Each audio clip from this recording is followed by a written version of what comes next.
Ndodhja midisore vazhdon të jetë një plagë e hapur për gjatë vijës bregdetare shqiptare dhe këtë herë vjen një sinjal alarmi nga grykderdhja e lumit shkumbin në zonën e plazhit të Vil Boshtovës.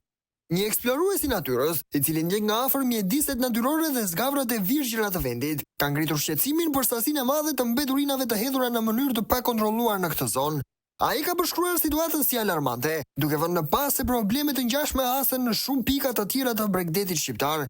Edhe në grykderdhin e shkumbinit, në plazhin e Vil Boshtovës, situata është po njësoj. Mbeturina plastike, inerte dhe mbetje urbane kanë mbuluar zonën ku lumi bashkohet me detin, shkruan eksploruesi, duke apeluar për ndërhyrje nga autoritetet.